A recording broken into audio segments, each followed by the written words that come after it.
kita akan mencoba untuk meresume pelatihan kita ini sudah sampai ke modul ke-6. Nah, apa sih manfaat yang bisa kita ambil dari pelatihan-pelatihan modul 1 sampai 6? Saya akan coba untuk meresume bagaimana menerapkan metode. Ada lagi yang masuk sebentar ya. Ada yang masuk. Pasoni. Oh, Pasoninya ada 2 ini. Pasoni Satria Gunawan dengan Pasoni Okta Saputra. Oke, sambil menunggu lagi yang lain. Kembali tadi bagaimana menerapkan metode di modul 1 sampai 6. Jadi praktek The Master Key dan di Eisen Project ini sebenarnya untuk melatih pikiran sadar agar mampu berkomunikasi harmonis dengan pikiran bawah sadar. Kenapa pikiran bawah sadar kita harus dilatih? Supaya mampu berkomunikasi secara harmonis dengan pikiran bawah sadar. Karena bawah sadar itu langsung berkomunikasi dengan pikiran universal atau Kanjan Mahfia. Teman-teman bisa melihat presentasi ini? Oke, dilanjut ya. Nah, ini bawah sadar ini memiliki keunikan, yaitu bisa langsung berkomunikasi dengan pikiran universal apapun itu kita menamakannya. Ada yang menamakan Kanjan Mahfia, ada yang menamakan universal law, ada yang menamakan universal mind, ada yang menamakannya sebagai Tuhan. Terlepas persepsi kita, yang jelas bawah sadar ini langsung berkomunikasi dengan Sang Maha. Dari berbagai agama memiliki penyebutan yang berbeda-beda sesuai dengan keyakinan dan pemahaman yang diajarkan secara turun-temurun. Nah, saya pribadi saya lebih senang menyebutnya dengan Kanjan Mahfia. Karena apa? Ini bahasa Arab ya, tapi kalau kita terjemahkan dalam bahasa Indonesia ini mengandung arti perbendaharaan yang tersembunyi. Jadi yang dimaksud dengan perbendaharaan, apapun itu yang dimaui manusia ada di situ. Nah, bawah sadar ini mampu langsung berkomunikasi dengan pikiran universal. Jadi ketika yang berkomunikasi bawah sadar, maka itu langsung connect. Dalam arti kata kalau bahasa Sunda grentes hate. Grentes hate itu apa ya bahasa Indonesianya ya? Suara hati lah ya, suara hati yang tiba-tiba seperti naluri muncul begitu saja. Nah, ketika ini yang muncul itu biasanya lebih cepat untuk terkabulnya daripada pikiran sadar. Maka bawah sadar ini akan lebih cepat, manifestasinya akan lebih cepat. Nah, pikiran sadar ini bermainnya di dunia objektif. Jadi dia langsung berhubungan dengan apa-apa yang nampak-nampak, sehingga apa yang sedang kita jalani saat ini, dunia objektif yang kita jalani, rutinitas kita, ya inilah realita kita yang sesungguhnya. The real I. Tapi the real I ini bukan hakikat yang sebenarnya. Ciri-cirinya apa? Ciri-cirinya kita kadang tidak pernah merasa puas dengan kehidupan yang saat ini sedang kita jalani. Seakan-akan kita ini seperti terkungkung. kita menghendaki adanya kebebasan, dalam arti kata berdaulat penuh. Nah, keinginan-keinginan inilah yang kemudian dinamakan self ideal. Jadi self ideal ini sesuatu yang indah-indah, sesuatu yang bagus-bagus. Seorang yang pemarah itu adalah realita. Kondisi miskin itu adalah realita. Sehat, sakit itu adalah realita. Pintar, bodoh itu adalah realita yang tidak bisa dipungkiri karena itu terjadi dan kita alami. Nah, adapun self ideal ini adalah ideal-ideal yang seringkali kita inginkan, dan ini biasanya apa ya istilahnya, sawang sinawang ya, sawang sinawang. Jadi manusia ini seringkali mencari apa yang belum dia miliki, mencari apa yang belum dimiliki.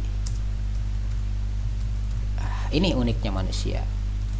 Jadi orang yang kaya, yang sudah super kaya, sudah tidak akan mencari lagi kekayaan karena mereka sudah memiliki itu. Nah, mereka tinggal menikmati dan mempertahankan kekayaan tersebut. Adapun yang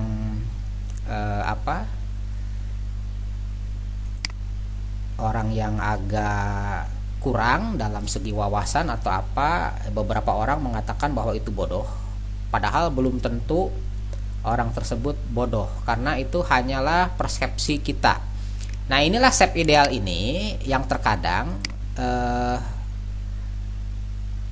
untuk beberapa orang yang merasa bahwa self idealnya ketinggian, maka mereka namakan itu adalah mimpi.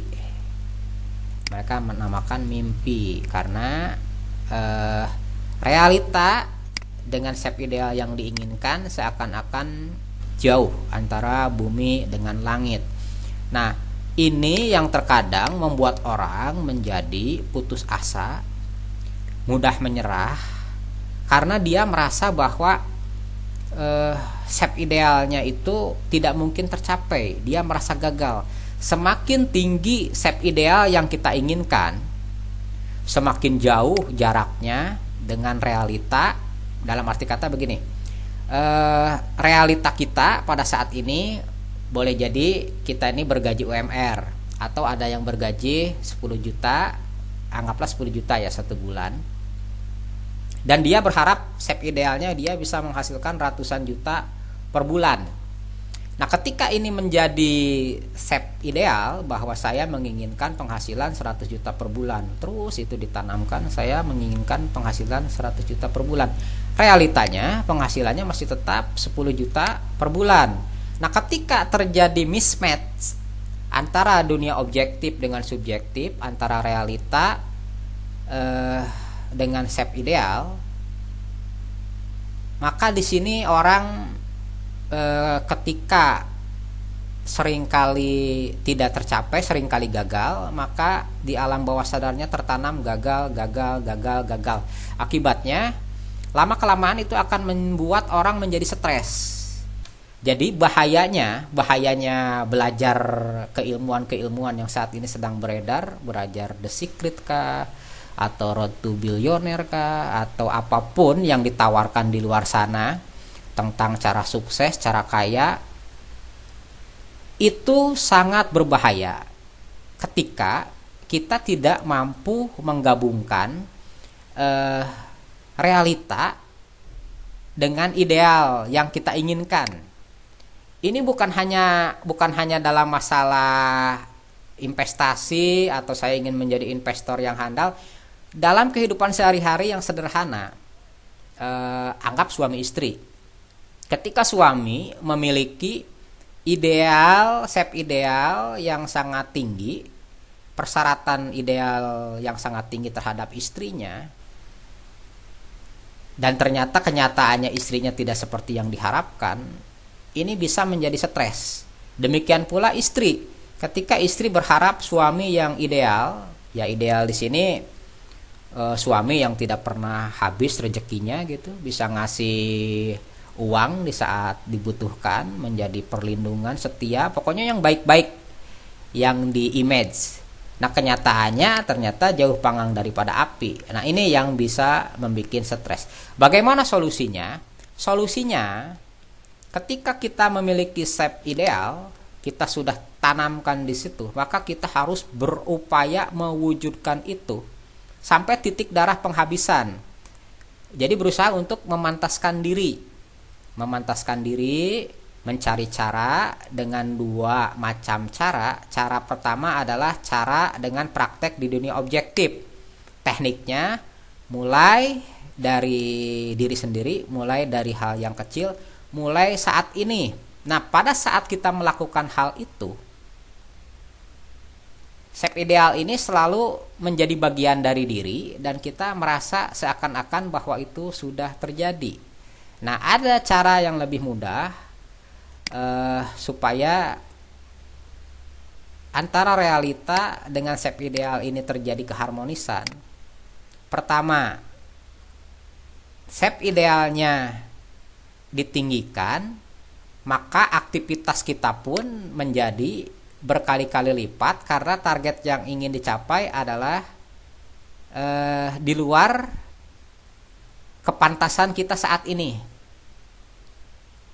Berarti kita perlu effort, kedisiplinan, istiqomah yang betul-betul sangat membumi, militan, berupaya untuk mencapai shape ideal ini. Nah, Warren Buffett dulu pernah, kalau saya tidak bisa mencapai target yang saya inginkan, maka saya akan menjatuhkan diri dari lantai gedung itu. Nah, ini kadang target-target deadline seperti ini memacu, sehingga bukan hanya pikiran sadar, tetapi karena emosi yang dilibatkan itu menggugah bawah sadar. Nah, bawah sadar inilah yang kemudian membantu, mempermudah, seperti menggelar karpet merah. Nah, yang tadinya kita melakukan hal-hal kecil, sederhana, itu dimudahkan. Tiba-tiba ada relasi, tiba-tiba ada informasi, semua datang begitu saja. Seakan-akan kita ini seperti magnet yang menarik semua itu. Nah, target belajar The Master Key itu adalah menggabungkan antara pikiran sadar dan bawah sadar. Nah, adapun seringkali pengajaran-pengajaran filosofis, apakah itu dari tokoh agama, apakah itu dari orang-orang yang memiliki hakikat hikmah kehidupan, itu condong lebih untuk menurunkan shape ideal. Jadi misalkan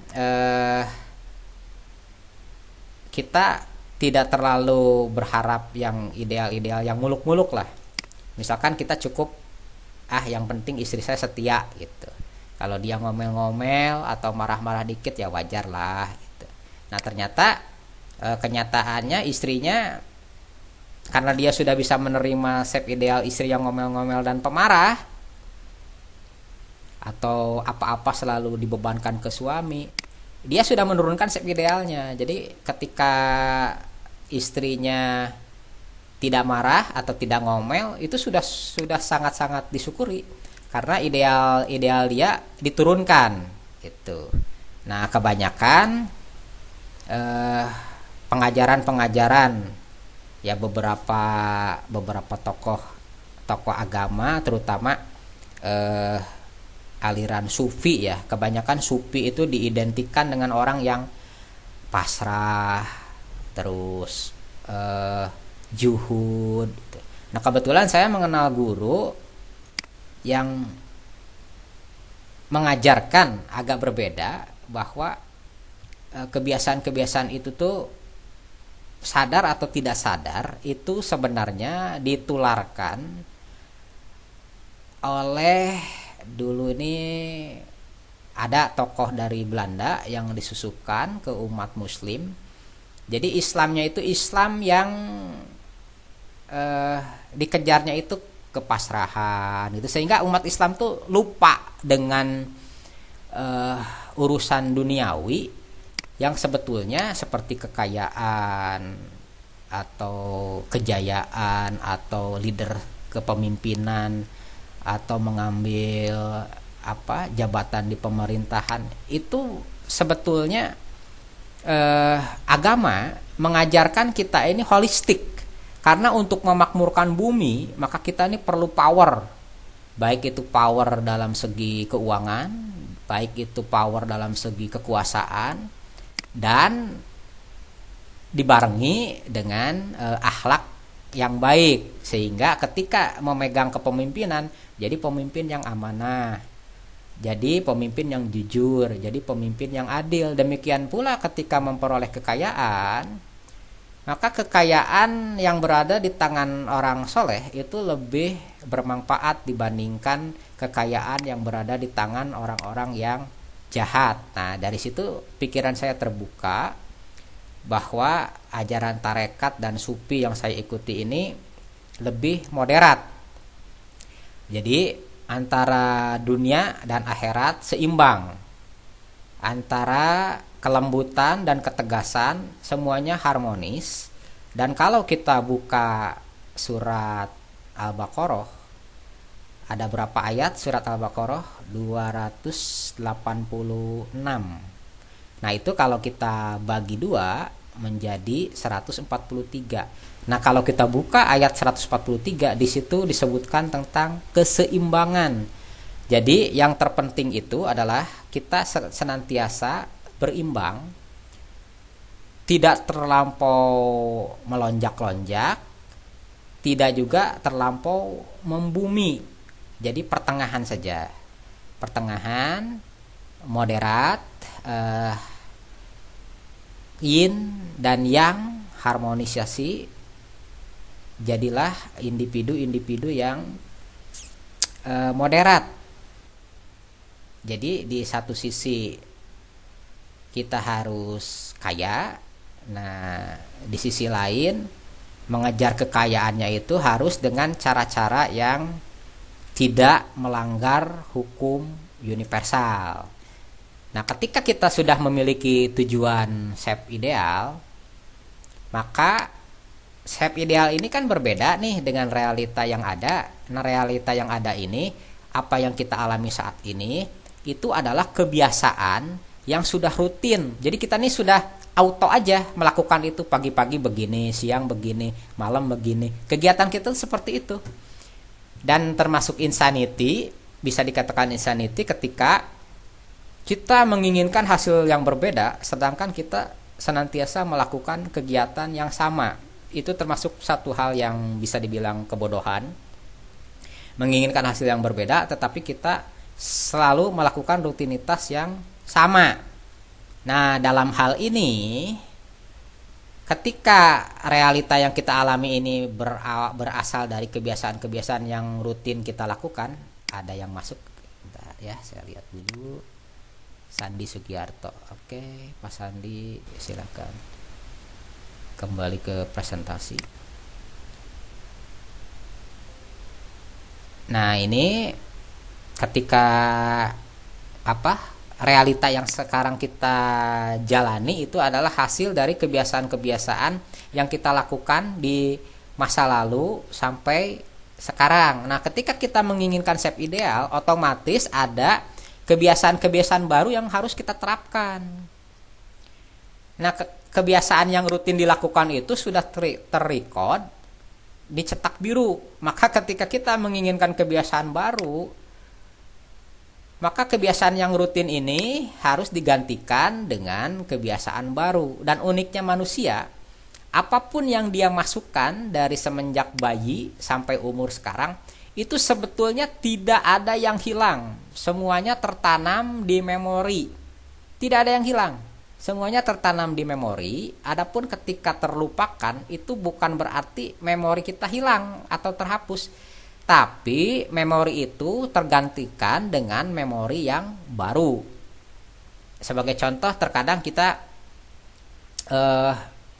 tiba-tiba terlintas nama teman kita, tapi kita lupa siapa gitu. Nah, ketika kita minta tolong teman yang lain untuk ingetin, siapa sih yang dulu di SMA itu sering dibully itu namanya? Terus kata yang lain, si Anu bukan, si Anu bukan, si Anu bukan. si anu. Nah, itu. Nah, berarti di situ tuh menunjukkan bahwa kita tuh sebenarnya tidak lupa gitu. Tapi kita perlu cantolan yang bisa kembali menarik memori lama itu. Nah, di situ sudah membuktikan bahwa tidak ada yang terhapus. Hanya tertutup oleh kebiasaan baru yang sewaktu-waktu bisa muncul lagi. Dan itu semua tersimpan berlapis-lapis. Nah, supaya kita bisa menghasilkan shape ideal yang baru, maka kita harus memiliki kebiasaan rutin yang baru. Nah, disinilah mulai harus ada effort yang luar biasa. Ketika ingin membumikan kebiasaan baru, maka itu perlu pengulangan, repetisi dengan berbagai media komunikasi. Bisa dengan afirmasi, saya makmur, saya kaya, saya pribadi yang menyenangkan, saya pribadi yang mampu mengontrol diri sendiri, terus diungkapkan dengan kata-kata verbal atau dengan komunikasi bawah sadar melalui visualisasi, imajinasi, atau dengan gambar-gambar, atau dengan, karena bahasa pikiran bawah sadar ini berbeda dengan pikiran bawah sadar ini berbeda dengan pikiran sadar.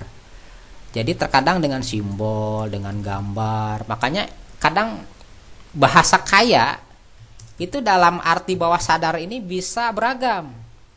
Bisa dengan warna hijau yang menunjukkan kesuburan pohon-pohon, bisa dengan sungai-sungai yang mengalir, yang tiada batas, segala sesuatu yang sifatnya abundan, maha apa istilahnya, tersedia, tidak pernah habis, sehingga orang yang kemudian memiliki kesadaran kaya itu akan memiliki sifat abundant ya,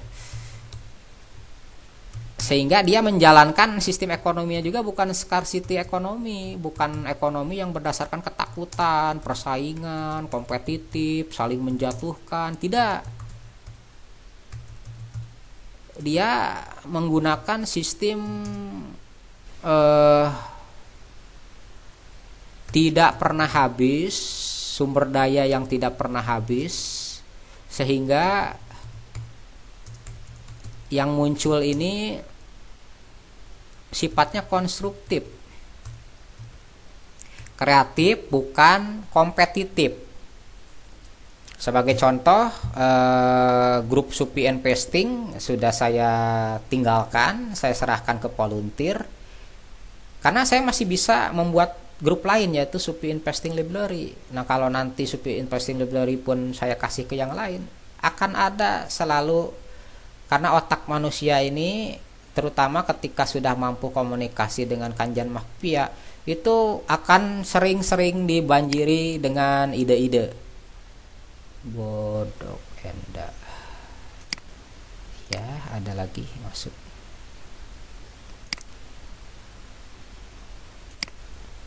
Nah, mudah-mudahan sampai di situ bisa dipahami. Jadi nanti ketika ini sudah menjadi bagian, sadar kaya ini, sifat konstruktif ini, abundant ini sudah menjadi bagian dalam hidup, maka hidup kita ini akan enjoy saja, menikmati hidup, tidak lagi berfokus pada kamu. Paradigma aku, bukan paradigma kamu. Kalau paradigma kamu, aku menjadi begini karena kamu. Aku menjadi begini karena lingkungan. Aku menjadi begini karena pendidikan orang tua. Tetapi kalau paradigma kita aku menjadi begini karena keputusan aku, maka aku bertanggung jawab terhadap apapun yang kita alami ini. Aku yang menarik ini, maka yang harus diperbaiki adalah aku, apa yang ada di dalam.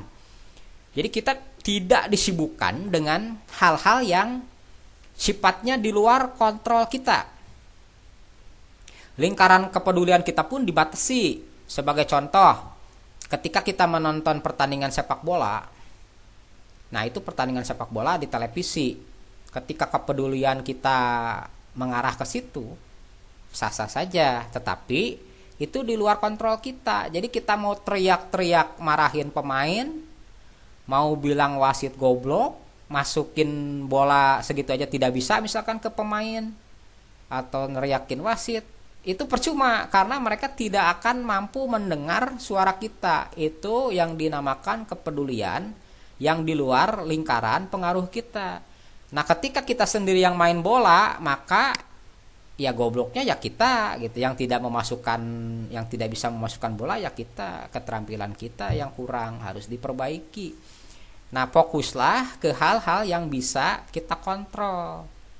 Mulai dari hal yang kecil, misalkan bangun tidur, kita keluar rumah, ketemu orang, orangnya kita senyumin, dia tidak senyum. Jangan marah, karena orang itu berhak untuk memilih senyum atau tidak senyum. Kita tidak bisa mengontrol orang tersebut. Adapun yang bisa kita kontrol adalah diri kita. Maka tugas kita, meskipun dia tidak tersenyum, tapi saya tetap memilih untuk tersenyum.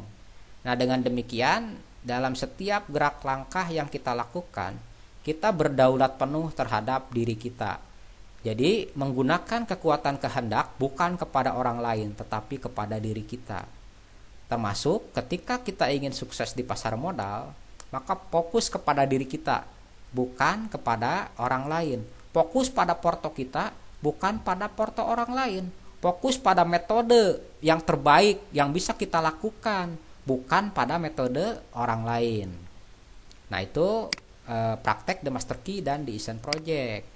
Nah, adapun praktek modul Elite Supi, setelah kita mampu di sini mengendalikan bawah sadar, terus kita mampu ketika kita berimajinasi, bervisualisasi, menurunkan gelombang otak kita ke gelombang alfa, karena disitulah lebih mudah untuk menginjek bawah sadar. Nah, kemudian kebiasaan-kebiasaan baru itu kebiasaan seperti apa? Karena ceritanya nih, kita nih seorang investor, maka yang perlu diterapkan adalah kebiasaan investor. Unik kebiasaan investor itu, saya kemarin baru ketemu dengan owner Sungai Budi Group. Ada hal luar biasa yang disampaikan oleh beliau. Dana ratusan miliar beliau gelontorkan untuk proyek membangun pabrik kertas. Selama 4 tahun rugi miliaran. Di tahun kelima baru tidak rugi. Dalam arti kata nol, tidak ada pemasukan, tidak ada pengeluaran. Nah, baru sekarang memasuki tahun ke-6, ke-7, ke-6 menuju ke-7. Nah, itu baru ada hasil. Hasilnya berapa? 1 miliar dalam jangka waktu 7 bulan. Kecil. Kalau kita ambil simpel aja, jual tuh 3 pabrik yang di Palembang, yang di Lampung, yang di Subang, kemudian tanemin di deposito atau masukin ke saham, sudah bisa lebih dari miliaran yang didapat dari dari istilahnya, anggaplah dari deposito ya, dengan 7% aja per tahun itu sudah lebih dari 1 miliar dari apa yang sudah beliau investasikan. Tapi apa jawab beliau? Anggap saja itu adalah uang sekolah. Jadi orang-orang investor ini sudah siap untuk kehilangan uangnya, makanya dalam investor itu terkenal ada yang namanya angel investor.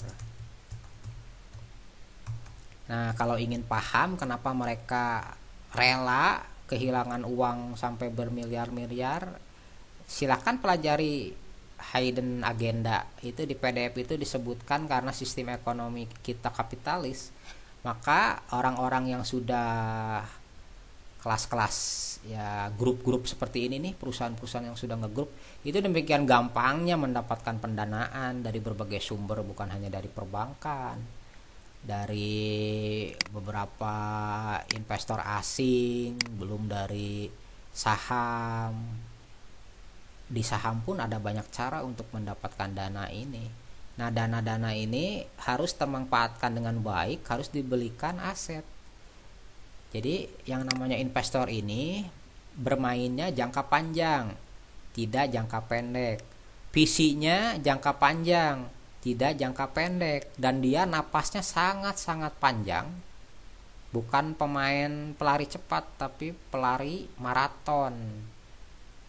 Dan yang dia cari terkadang dari dana yang dia investkan bukan hanya sekedar saya dapat untung. Kalau dapat untung sih lebih condong masuk ke deposito saja, punya dana ratusan miliar daripada buat perusahaan. Tetapi mereka berpikirnya adalah kemaslahatan untuk orang banyak. Jadi dengan adanya perusahaan yang dibangun, adanya usaha yang produktif yang bisa menghidupi orang banyak. Nah, ini luar biasanya seorang investor. Nah, kita ingin belajar memiliki semangat seperti investor seperti itu, investor-investor besar seperti itu. Nah, sebelumnya itu kan shape ideal kita. Nah, kita lihat realitanya. Pahami dulu tentang diri dan profil risk yang kita miliki. Maka saya share tentang PDF penentuan pensiun. Nah, di situ kan dihitungkan tuh mau pensiun usia berapa, dana yang ada berapa, terus mau dalam tahun sekian berarti berapa yang harus kita simpan untuk dapat. Nah, untuk mempercepat kita investasikan di skema investasi yang mampu menghasilkan persen yang bisa mempercepat compounding, sehingga tercapainya nilai yang kita inginkan akan lebih cepat. Kemudian kita ukur survival index kita, pemasukan kita berapa, pengeluaran kita berapa, dan fokus ke menaikkan rasio kekayaan. Silakan dibaca-baca lagi modul 1, 2, 3, 4, 5, 6. Praktekkan modul 1, 2, 3, 4, 5, nanti akan ketemu. Master Key ini menyiapkan dunia subjektifnya, modul SUPI ini menyiapkan dunia objektifnya. Jadi setelah ketemu profil risk, setelah ketemu survival index, maka fokus ke menaikkan rasio kekayaan. Dan dalam hal ini yang akan kita jadikan skema investasi kita adalah pasar modal. Nah, berapa persen yang kita inginkan, mau per bulan, mau per tahun. Nah, bagaimana caranya, metodenya seperti apa? Ada banyak cara, ada ragam cara. Cuman kita harus paham dulu hukum universal dari pasar modal itu. Karena intinya tidak ada yang sangat-sangat hebat di pasar modal. Yang sangat hebat itu orang yang bisa menaikkan harga, menaikkan dan menurunkan harga. Adapun kita nih hanya market taker, bukan market maker. Jadi kita tidak tahu arah harga akan kemana. Yang kita hanya bisa siasati yaitu kita hanya mengukur probabilitas. Nah, anggaplah misalkan sekarang harga saham sedang anggaplah yang lagi saya kolek waskita ya. Nah, waskita beton ini kan sekarang ada di bawah harga 200 tuh. Nah, kalau kita ukur secara fundamental, jelas lagi buruk juga ya, minus kan. Apalagi sistem pembayaran dia kan turnkey nih. Tapi kalau kita ngelihat bahwa IPO-nya ada di 490, maka mau tidak mau, suka tidak suka, pada saat keadaan sudah normal, ini akan kembali lagi ke harga IPO-nya. Karena IPO ini sudah menjadi NJOP. Apalagi pemilik terbesar mayoritasnya adalah perusahaan BUMN. Nah, Kita hanya bisa mengukur probabilitas kapan akan ke angka ini, kita tidak tahu. Kita tidak fokus keluar, kita fokus ke dalam saja. Selama ada uang dan harga masih di bawah 200, beli.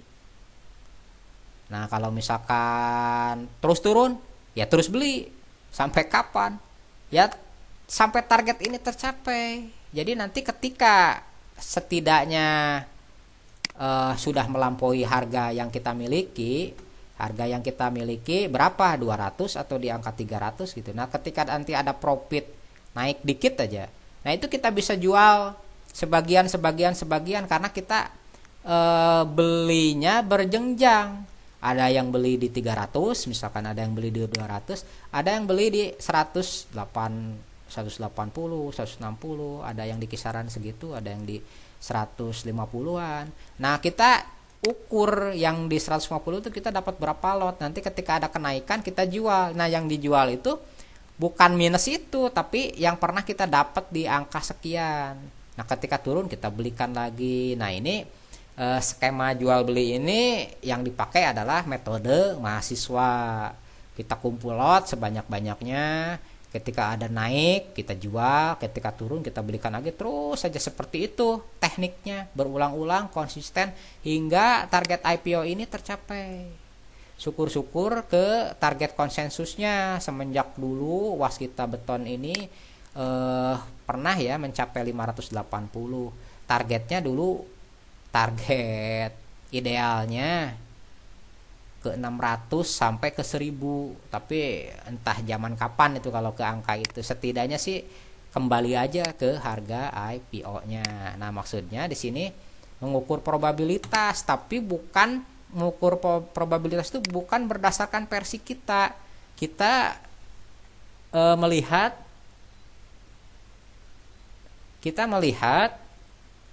berdasarkan hukum sebab akibat dan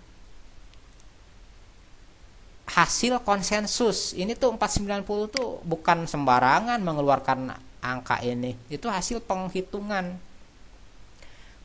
underwriter, penghitungan sekuritas yang pada saat itu terlibat, maka harga wajarnya Waskita itu ya di 490. Tapi ini future value.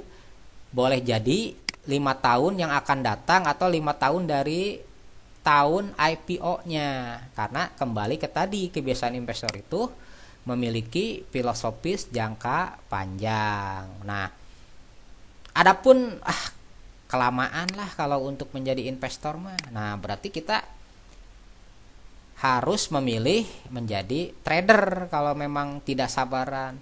Tapi jangan campur adukan antara trading sama investing, berbeda. Yang namanya trader itu tidak pernah ada porto di OLT-nya, itu tidak pernah ada porto lama-lama. Paling lama ya swing 6 bulan gitu kan. Nah, di luar itu tidak ada porto. Jadi ketika ada indikasi buy, mereka buy dengan harapan naik. Ternyata tidak naik, turun, cut loss. Jadi dananya balik untuk kembali ke peluang berikutnya. Disiplin seperti itu. Maka nanti loss profit, loss profit terus seperti itu. Tapi dananya tidak habis karena cut loss-nya dibatasi gitu. Nah, nanti suatu saat boleh jadi dapat jackpot. Jadi yang loss itu tergantikan BEP. Terus rutin seperti itu. Bukan hanya trading di bursa. Dulu aja waktu saya masih aktif di apotek, itu kalau kita mikirin kerugian dari yang kadaluarsa, dari yang digigitin tikus, itu bisa ratusan juta. Tapi ketika kita fokus di bisnis apotek itu, si rugi itu udah nggak kelihatan karena transaksi itu jalan terus gitu. Selalu ada transaksi penjualan setiap harinya. Akhirnya tertutuplah kerugian itu. Yang penting tetap jalan, tetap ada aktivitas, kita fokus di situ. Nah, lama-lama konsistensi, kedisiplinan kita itu suatu saat akan dibukakan autonya. Dalam arti kata, ibaratkan sopir, Kalau yang nyopirnya sudah berpengalaman, kadang dia refleks aja gitu, kalau tiba-tiba ada darurat dia langsung tahu kapan harus ngerem, refleks aja seperti itu. Nah demikian pula dalam dunia trading, ketika kita memiliki kebiasaan, pertama kita cari dulu metode yang pas. Metode yang pas itu bukan berarti 100% akurat, boleh jadi 70% akurasi, 30% gagal. Tetapi kalau terus dilatih, nah itu akan bikin auto, nantinya akan seperti terbentuk mental charting. Nah yang menarik, channelnya Trading for Better Life, dia tuh mengeluarkan berbagai video membahas emiten apapun dengan teknik yang sama. Coba perhatikan, dengan teknik yang sama, dengan memakai MA yang sama, dengan teknik memakai ini kira-kira bakal terus naik nggak, coba dilihat bandarmologinya, terus ya seperti itu. Nah itu dia rutin aja seperti itu, tapi luar biasa banyak analisanya yang kena. Nah nanti kita akan memasuki itu. Jadi dianggap kalau pelatihan SUPI ini dokter umum. Nah nanti ada spesialisnya tematik yang akan kita adakan. Kalau ingin memperdalam bandarmologi, ikut pelatihan kupas tuntas mama saham. Nah itu akan terus semakin disempurnakan, batch 1, batch 2. Nah ini rencana saya kan Elite SUPI ini terakhir nih, mama saham juga terakhir nih. Tetapi tematiknya mungkin akan terus diadakan. Nanti tematik fundamental analisis ala SUPI, banjat strategi, beli akan naik, jual akan turun. Terus yang saya janjikan ke alumni kupas tuntas mama saham yaitu Tai Chi Chuan. Ini merupakan gabungan dari semua keilmuan, bagaimana memadukan fundamental analisis, technical analisis, bandarmologi, sehingga apapun yang disodorkan oleh market kita senantiasa bisa cuan, terlepas dari jangka waktu ya, terlepas dari jangka waktu, bukan fast trade. Kalau Tai Chi Chuan ini bukan fast trade, tetapi meminimisasi resiko dari mulai pemilihan emitennya menggunakan canceling, menggunakan fundamental, masuknya menggunakan teknikal, dibarengi dengan bandarmologi. Jadi kita mau bertahan lama pun jelas targetnya. Nah insya Allah nanti Tai Chi Chuan setelah kupas tuntas mama saham next di bulan Oktober, kita akan lanjut ke Tai Chi Chuan. Habis itu kita akan lanjut ke The Banjat strategi. Kemudian terakhir fundamental analisis. Kita akan kupas semua perhitungan-perhitungan untuk menentukan apakah perusahaan itu laporan keuangannya oke atau fiktif atau GCG atau gimana. Kita akan kupas tuntas sampai mendetail. Nah itu yang spesialisnya. Nah nanti dokter umumnya dapat, ilmu spesialisnya dapat, kita harus menentukan mau yang mana yang diambil, mau menjadi bagian dari fundamental. Kalau kita mau jadi fundamental, jangan dibawa-bawa yang lain. Masuk pakai fundamental, keluar pakai fundamental. Kalau kita merasa bahwa saham ini under value, kita jual pada saat saham itu sudah over value. Nah demikian pula kalau kita mau fokus di technical, ada titik buy. Kalau udah profit sell. Kalau misalkan gagal prediksinya ternyata turun, cut loss.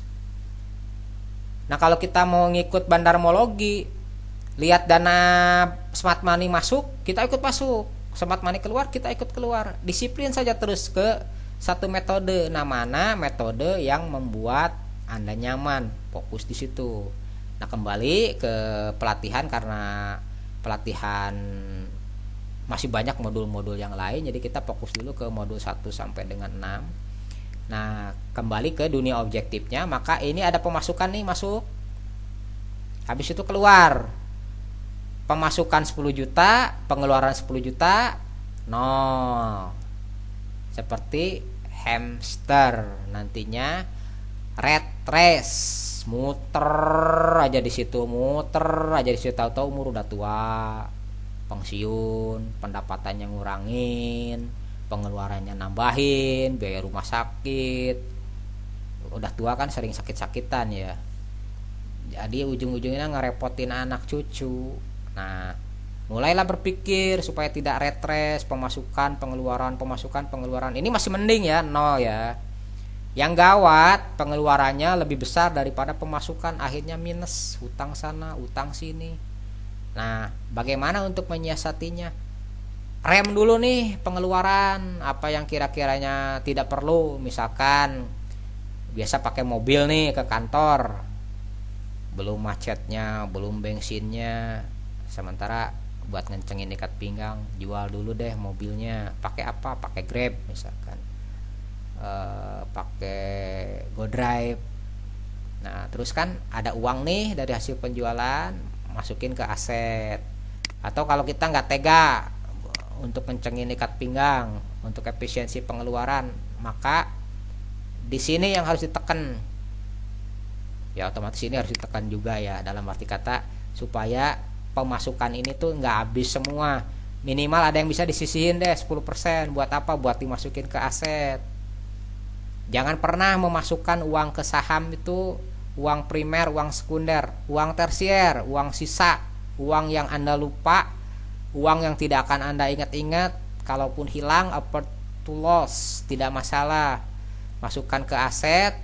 Dan yang paling mudah itu adalah pasar modal. Kalau properti mainnya harus ratusan juta, miliaran, terus nunggu kejualnya juga agak lama. Emas, kalau kita beli di tahun 2017 emas 1 kilo, di tahun sekarang masih tetap 1 kilo. Kenapa dia naik? Ya karena nilai uang yang semakin tergerus, bukan berarti harga emasnya naik.